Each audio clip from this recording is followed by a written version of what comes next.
So Okay. yeah. So is everyone here? Is there anyone here? I can't see. Should I start? Go. Yeah, I'd say you're good to start. Yeah. Okay. So today's talk is on practical machine learning. I'm Madeleine Darbyshire, a PhD student here at the University of Lincoln, and I'm doing this talk with Adrian, who is a research assistant in the same group here at the University of Lincoln. Next slide, please. So to begin with, we're going to talk about how machine learning is being used in the real world. And there are a few examples I'm going to give. Next slide, please.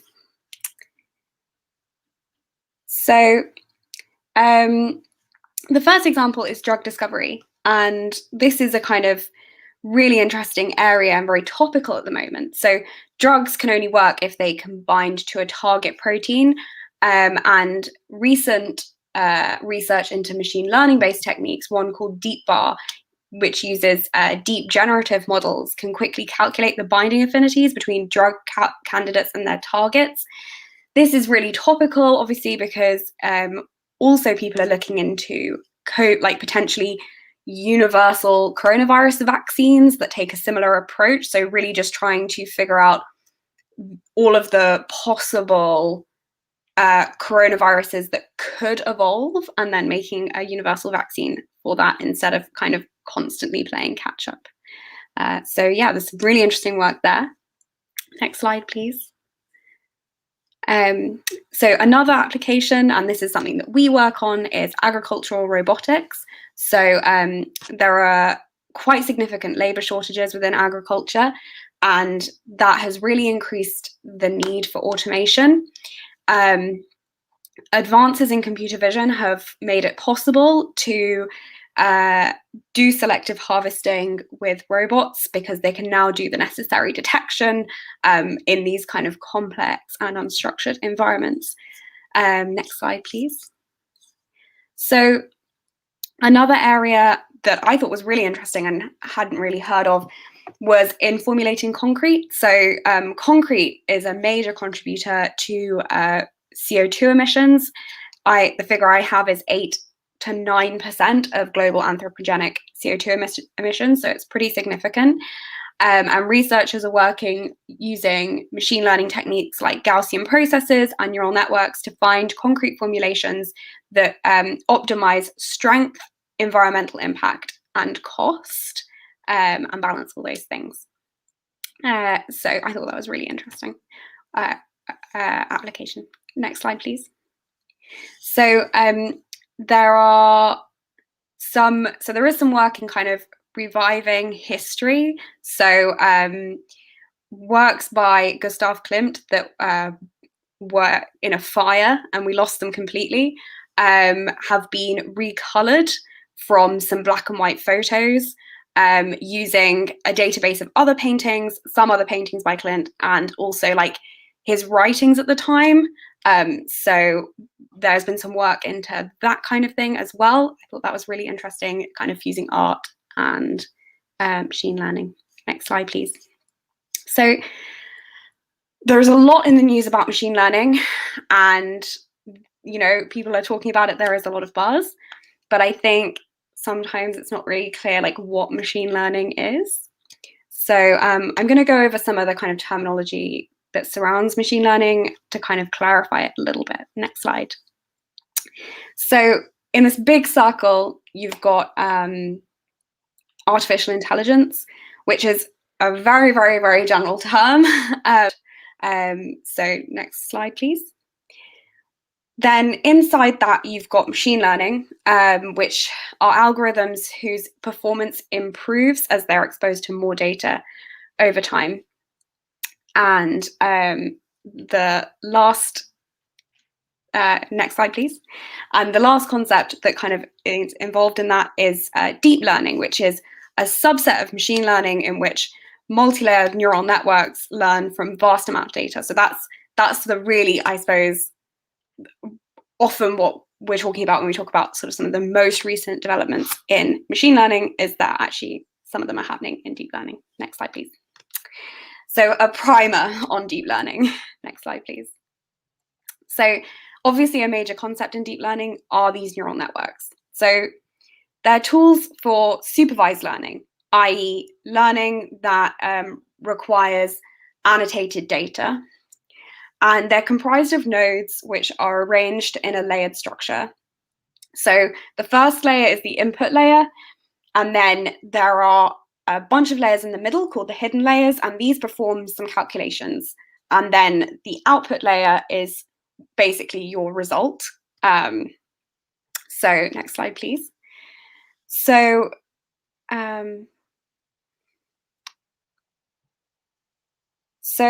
when you're training a neural network, next slide, please, you've got some training data that goes in and a prediction that comes out.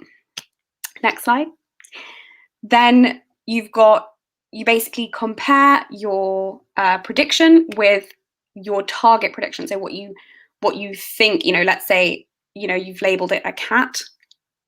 If you've predicted that it is in fact a cat, then that would be a that would be a success essentially. But most of the time, so you collate all this together and you produce some kind of error signal. Next slide, please. And then you adjust the weights according to that error signal. And then next slide, please, you repeat over and over again. So you have this kind of iterative optimization process. And obviously, next slide, please, there is so much more to say about deep learning and about neural networks that I would have covered here, but I think there is a really good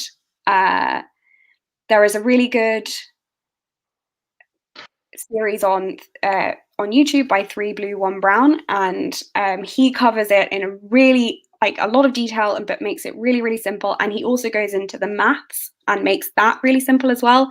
So I really, really highly recommend taking a look at that. I think in the rest of this presentation, we're going to focus on kind of regardless of whether you understand in any more detail what's going on, you can still go away and create some really cool things with machine learning. So I'm going to pass over to Adrian now, and he's going to explain the rest. So yeah, we have covered there is kind of echo, but it should be fine. We have covered the basics of artificial intelligence and the basics of machine learning and deep learning, right? And as the title of this presentation indicates, we are going to talk about practical machine learning, something more practical, right? And we thought that one of these most practical machine learning paradigms out there is object detection, right? Object detection, a really simple definition of object detection is like we have an image, and then basically we locate image bounding boxes, or we locate the items in an image with bounding boxes, right? So as you can see here in the example, the picture on the left is like a plain picture, and then the picture on the right, we have located the items such as a bus, a car, a person. And in more machine learning terms, what we have is the input of the machine learning model will be an image, right? And the output will be a series of pixel coordinates indicating the bounding boxes, right? And that's the basics of object detection. Now we are going to go deeper and explain you what we need to do it, and then a tool that is essential for computer vision and object detections, right? So this tool is convolutional neural networks, right? So if you remember the diagram about deep learning or neural networks that we saw before, that it consists on multiple layers performing some kind of function, right? So here the basic function that is processing an image is convolutional convolutions. And what is a convolutions is basically we take a series of pixels and we used a series of what we call filters, but it's like basically numbers, multiply numbers in the pixels, and to get a new number, a simplified number, right? And what we are trying to learn here are these numbers that we multiply like the pixels, right? Next slide. So in the next slide, we have a more global uh, a global image of convolutional neural networks, right? So in each of the layers, we have these convolutions that we talk about, and then basically what we are doing with the convolutions in each layer is to get to simplify the patterns, right? To obtain different patterns, right? So we input an image and then we do several convolutions that we transform to get different kind of patterns that at the end we can use to predict what is in the image, right? So that's the basics of computer vision. Don't worry if it's really complex at the beginning, but just to bear in mind that it's the basic tool, right? And now we are gonna give you detailed instructions about how to perform object detection, which is the cool stuff that we promote, right? So next slide. So what we need for object detection, right? We need data sets, right? So we need, in most of the cases, a pre-trained model. It will be nice to have a GPU.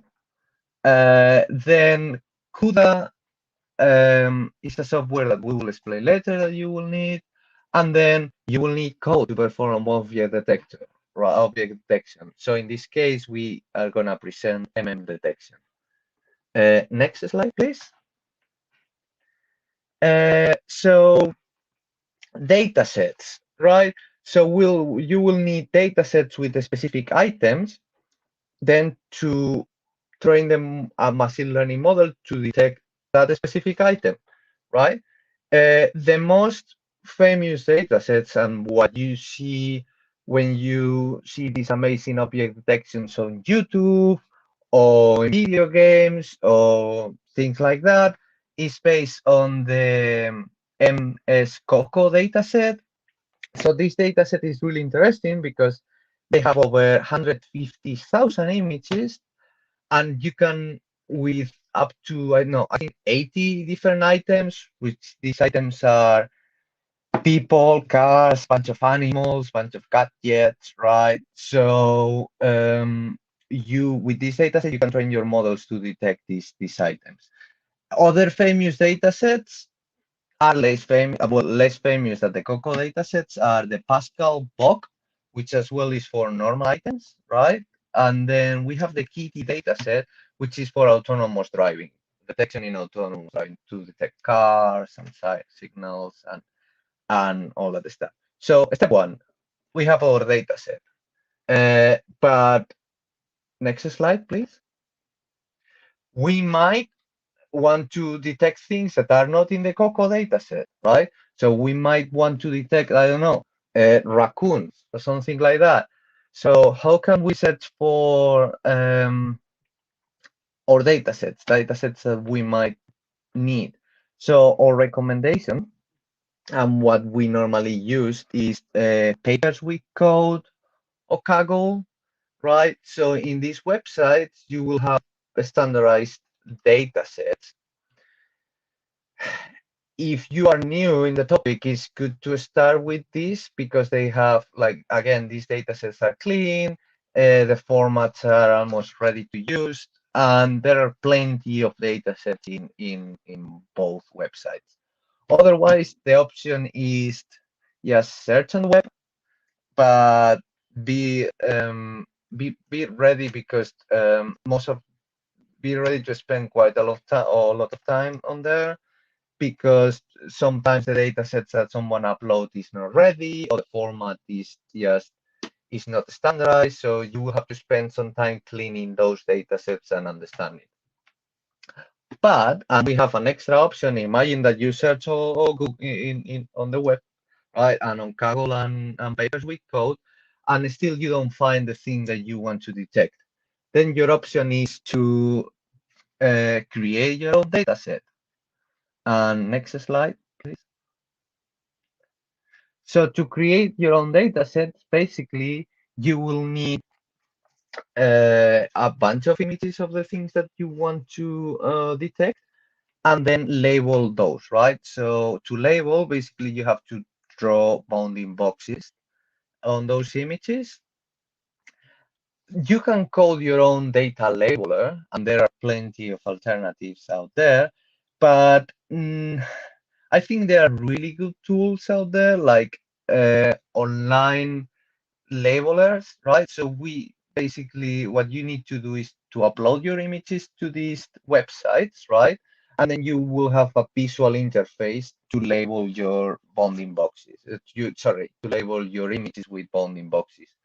And then at the end, when you finish with the labeling, you will get a file ready for to train object detection models. But there are a lot of alternatives there, right? So the recommended ones, and it serves as advice, are Labelbox, Supervisedly, and B7. B7 is really good, even uses artificial intelligence to help you with label, right? But you have to pay. So what I recommend so far, as if you want to start with object detection, is Labelbox. It's really simple, straightforward, and is free for students. So it's the perfect solution when you start with this, with object detection. Next slide, please. There is a bit like there is no standardized format to indicate the bounding boxes in a picture. I mean, in most of the cases, one of the labeling tools that you use will create a file that represents bounding boxes in your pictures in a specific format. Again, there are multiple formats, and different object detection tools use different formats. So it's a bit messy, right? But there are three standard formats that we have, right? One is COCO-JSON. The other, what we can call standard formats, is darknet or TXT and BOK XML, right? They use different ways to represent bounding boxes. For instance, COCO-JSON, it requires the X and Y coordinate of the minimum X and the minimum Y coordinate, pixel coordinate of the bounding box, plus the width and the height of one bounding box, right? And other formats like POC XML needs the minimum X and Y pixel in the bounding box and the maximum X and Y pixel, right? So then you can create a box. Again, this is at the beginning can be confusing, but what I would suggest is take a look to this slide and it's just read carefully how we can represent bounding boxes, right?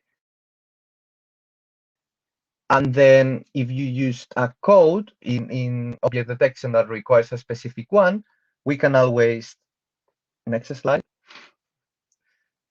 we can always code it if we understand how the different formats are made, right? So we can code label transformer, so transform from COCO-JSON to darknet TXT. Or another thing that we can do is just to Google it, right? So most of the cases, there is someone that code something to transform from one label format to another label format. So it's not, you might find a lot of code that is not good, but if you, probably, if you search on GitHub and you see something with a lot of stars, normally that's the way to go, right? But eventually, if you want something more specific, it's good to create your code. But if you are new, yes, probably there are solutions out there to transform the different formats. And next, So, okay, we have an annotated data set, right? That's the first step for object detection. Next one is the GPU. The next slide, please. So why we need GPUs, right? So machine learning and in particular deep learning are, well, are processes that are really easy to parallelize, right? And whereas we can use CPUs, well, the CPUs, for those who don't know, is the main chip of our computer, the i7, i5, or whatever. These contain really few cores, right, or processing units, and but are kind of are more powerful, like normally standard core, well, are powerful cores. Whereas GPUs, that is these things like the NVIDIA graphics cards, so for example, for those who don't know, contains more cores or more processing units that are less powerful than the ones in the CPU, but that are really good for parallelization of processes, right? So that's what we are looking in deep learning. So we can basically, with GPUs, we can perform more calculations in parallel. So with GPUs, we can speed up machine learning processes, right? But because what we are looking for is more cores. So yeah, it's good to have GPUs, but next slide. Yeah, it's hard to find GPUs, and even harder these days, right? So there is shortages of everything, especially chips, right? So what can we do? There are platforms that they allow you to use GPU power, their own GPU power, and are free, although it's limited, but well, that's at least something. Like these platforms are Collab and Kaggle, right? So you just need to register there, and they will allocate you a GPU for a specific amount of time. So the GPU problem sorted, at least for a bit. Next. So we have the data set, we have GPU. Now, next step is a pre-trained model. Next slide. And basically, well, most of the times in your code, well, first I'm gonna describe what is a pre-trained model, right? So a pre-trained model is object detection model in this case that was trained in a specific data set and learned the basic patterns, right, of that data set. So for instance, a model, an object detection model that we train in the COCO dataset. So then this model will knows how to the basic patterns in the wild, like, oh, this is colors, different figures, right? So we use that pre-trained model as a starting point to train new data sets. So we don't start an object detection model from scratch, right? So it's gonna be quicker. So yeah, if we train an object detection model from scratch with nothing pre-trained, we might end up uh, spending a lot of time just training this model, whereas like using a pre-trained model normally is quicker. So we have another element. Another element that we need for object detection is CUDA. And next slide. So CUDA basically is something that you will always need for object detection, right? Although it's not important to understand it. So what you will is something that will always appear, right? And when we run object detection models, and basically CUDA is the software that controls the GPU, right? Or it helps you in this case, in the case for object detection. CUDA is more than that, but it helps us to control the GPU, like the GPU in a nice way. There is nothing more that we need to understand. The only thing that we need to bear in mind is that there are normally a lot of problems with the CUDA version that we're using and the CUDA version that the object detection model is meant to work with. So there is one thing that you can use to check your CUDA version is that command that we have there. And just, well, read the documentation of your model and the current CUDA model that you have in your computer or in Google Colabs. And then it might be the case that the model is not working because you have to update CUDA. Okay, we have CUDA. We know what is CUDA. Install it is easy. So next. Now we need basically the code, right, to perform object detection.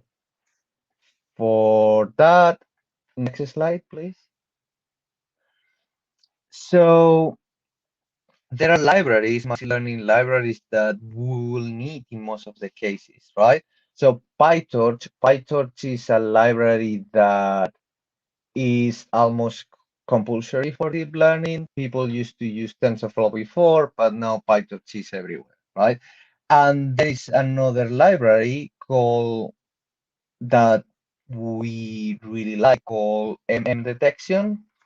And Detection is a library that helps you to perform or to train object detection models and perform object detection with few lines of code, right?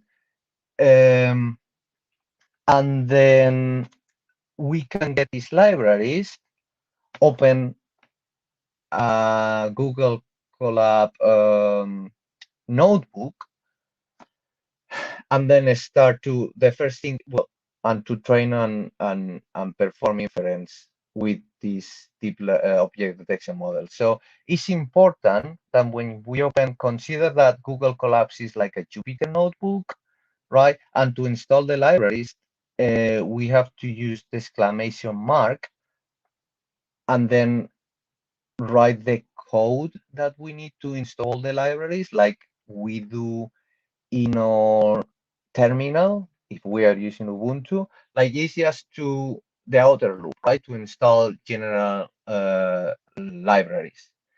And then if we want to run processes, we use the percentage symbol, then to run the code that we wanna run within the notebook. It's like Jupyter notebooks basically. So Google Colabs is like in that sense, it's like Jupyter notebooks. And so this is a brief summary of how we can use Google Colabs and the libraries that we can install. So next slide. So yeah, okay. Now we know that ML detection and PyTorch are the tools to perform object detection, right? And then it's straightforward if you have Google Colabs and these tools. So I encourage you to go to the MM detection website and perform your own object detections. It is just few lines of code.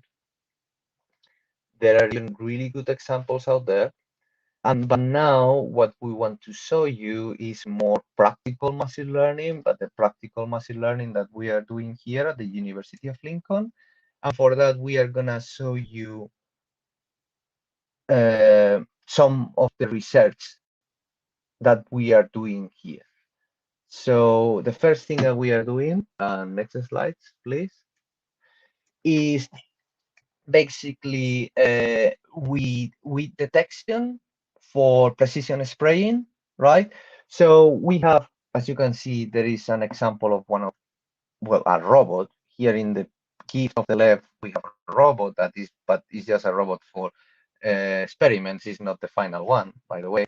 And we have a robot going over the field, right? And we are detecting like crops, such as lettuce that you see here, but also we are detecting weeds, right? So that is what you can see on the picture on the right, right? There are many weeds, we know that, but that's what we want to in our research fields with a lot of weeds, so we can practice a lot. So yeah, we are able to detect weeds and crops, but we need to use these detections for something. It's just not detection, right? And next slide, please. So as I just mentioned, detecting is cool, but we want to use those detections, right? So what we are doing here is using these detections to create basically, okay, we have detect items in an area, right? And we just want to identify areas in that soil, well, in that area that we are scanning, like sub areas that we need to spray, right? So rather than spraying the entire field, like people are doing right now, so, oh, let's just spray herbicide in the entire field so we kill the weeds. With object detection, we can just go and see small areas and just spray those small areas. So we save herbicide, and then we don't basically spray the entire field and kill all the animals that live there and all that stuff, right? So that's basically what we are doing. So using like wisely detections that we do to then do particular precision spraying. And this is one of the examples, but there are many things that we are doing with agricultural robotics here at the University of Lincoln. But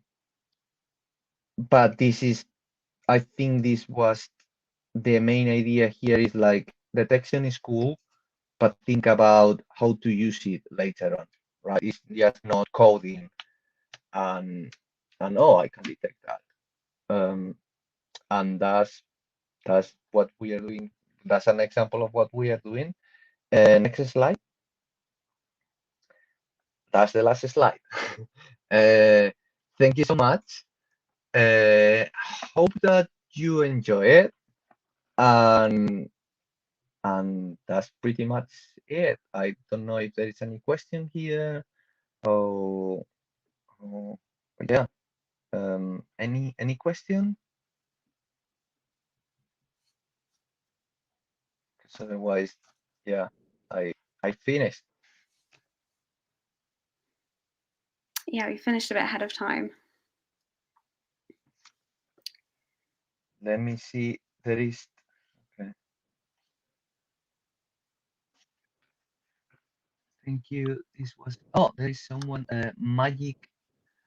Say thank you. This was cool. Yeah. Hope that you enjoy it. Anyway, like let us know. Magic. I don't know if you have any question but yeah, you should be able to find us just on in Outlook. Yes, if you have any question, just send us an email or something like that. All right. And Well, I think then that's everything. yeah, And if there's any, like the whole idea of the session was just to give people a bit of a toolkit that they might be able to use to go away and try some of these things out. So hopefully you have some ideas and some ideas of software that you can use to do that. So, okay. all right. Thank you so much. Bye. Bye.